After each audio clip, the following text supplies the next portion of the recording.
Bismillahirrahmanirrahim. Assalamualaikum warahmatullahi wabarakatuh. Perkenalkan, nama saya Jihanuari, NPM 2005040023. Syariat Islam tentang kurban pada Hari Raya Nahar mengingatkan kita akan peristiwa masa lalu. Kisah Nabi Ibrahim yang bermimpi menyembelih putranya. Peristiwa tersebut bisa kita baca dalam firman Allah berikut ini.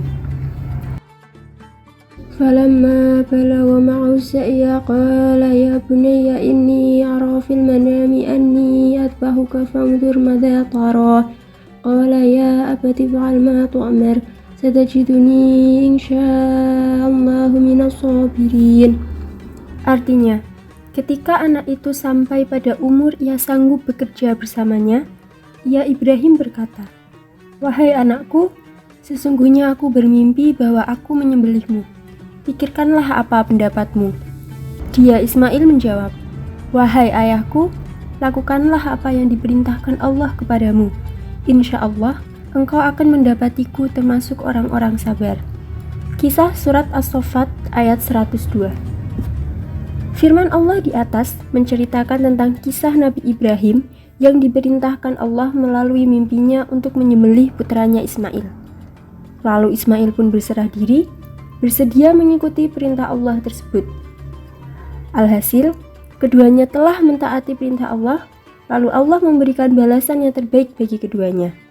Balasan berupa tebusan seekor sembelihan yang besar. Firman Allah, وَفَدَيْنَاهُ بِذِبْحٍ عَظِيمٍ. Artinya, kami menebusnya dengan seekor hewan sembelihan yang besar. Kisah Surat As-Saffat ayat 107. Begitulah Allah memberikan balasan kepada orang-orang yang mau menaati perintah-perintah Allah. Tidak ada yang dirugikan bagi orang yang senantiasa taat terhadap perintahnya. Perlu kita fahami bahwa syariat untuk berkurban itu bukan hanya untuk Nabi Ibrahim dan hanya pada masa itu saja. Namun syariat itu berlanjut sampai sekarang dan sampai hari akhir nanti. Hal ini bisa kita fahami dari penekanan Rasulullah SAW tentang syariat berkurban agar bisa ditunaikan setiap tahun.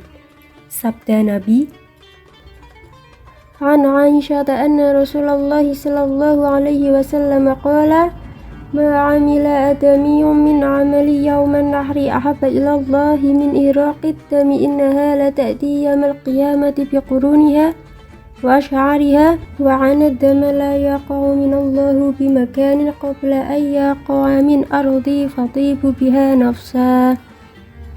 Artinya, dari Aisyah bahwa Rasulullah Shallallahu Alaihi Wasallam bersabda, "Tidak ada amalan yang dilakukan oleh anak Adam pada hari nahar yang lebih dicintai oleh Allah selain daripada mengucurkan darah hewan kurban, karena sesungguhnya ia hewan kurban akan datang pada hari kiamat dengan tanduk, bulu, dan kukunya.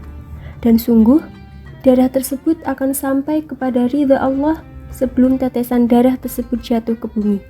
Maka bersihkanlah jiwa kalian dengan berkurban." Hadis riwayat Tirmizi. Sabda Nabi di atas menekankan kepada kita agar setiap tahun bisa melaksanakan ibadah kurban. Selama sunnah Rasulullah Shallallahu Alaihi Wasallam terus dilestarikan setiap tahunnya, maka sampai hari akhir nanti ibadah kurban akan terus ada.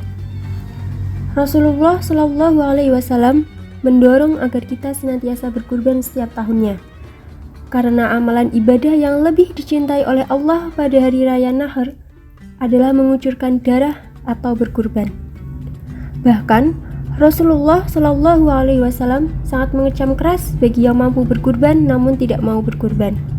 Sabda Nabi, "Haddatsana Abu Bakr bin Abi Syaibah, haddatsana Zaid bin Al-Khubab, haddatsana Abdullah bin Ayyash an Abdurrahman Al-A'raf an Abi Hurairah anna Rasulullah Shallallahu Alaihi Wasallam qala, man kana lahu sa'atu wa lam yudhhi fala yaqrabanna musallana." Artinya, telah menceritakan kepada kami Abu Bakar bin Abu Syaibah, telah menceritakan kepada kami Zaid bin Al-Hubab, telah menceritakan kepada kami Abdullah bin Ayyash dari Abdurrahman Al-A'raj dari Abu Hurairah bahwa Rasulullah Shallallahu Alaihi Wasallam bersabda, barang siapa memiliki keluasan untuk berkurban namun tidak berkurban, maka janganlah ia mendekati tempat sholat kami. Hadis riwayat Ibnu Majah. Begitulah kesungguhan Rasulullah Shallallahu Alaihi Wasallam dalam mendorong umatnya untuk senantiasa berkurban setiap tahun, dan jangan sampai meremehkan ibadah kurban ini. Sabda Nabi di atas sangat menegaskan akan pentingnya berkurban, sampai-sampai beliau mengatakan bahwa barang siapa yang mempunyai kemampuan namun tidak mau berkurban, maka jangan mendekati tempat sholat kami. Itu artinya, orang yang terlarang mendekati tempat sholat itu jadi tidak ada sholat baginya. Jadi meskipun dia sholat, tetap saja dianggap tidak sholat, alias sholatnya sia-sia. Dengan demikian, orang yang mampu berkurban namun tidak mau berkurban, sholatnya jadi sia-sia belaka. Penting untuk kita sadari bahwa sesungguhnya Allah telah memberikan nikmat yang banyak kepada kita. Maka sepatutnya, jika sebagian dari nikmat yang telah Allah berikan kepada kita, kita wujudkan dalam bentuk berkurban. Firman Allah, Inna a'tainakal kautsar fasholli lirabbika wanhar. Artinya, sesungguhnya kami telah memberimu Nabi Muhammad nikmat yang banyak.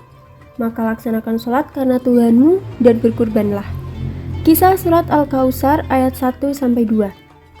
Dengan menyadari akan banyaknya nikmat Allah yang telah kita terima sampai saat ini, malu rasanya jika kita yang merasa mampu berkurban namun tidak mau berkurban. Maka berkurbanlah selagi mampu untuk berkurban agar sholat kita tidak sia-sia. Sekian dari saya, mohon maaf apabila banyak kesalahan. Wassalamualaikum warahmatullahi wabarakatuh.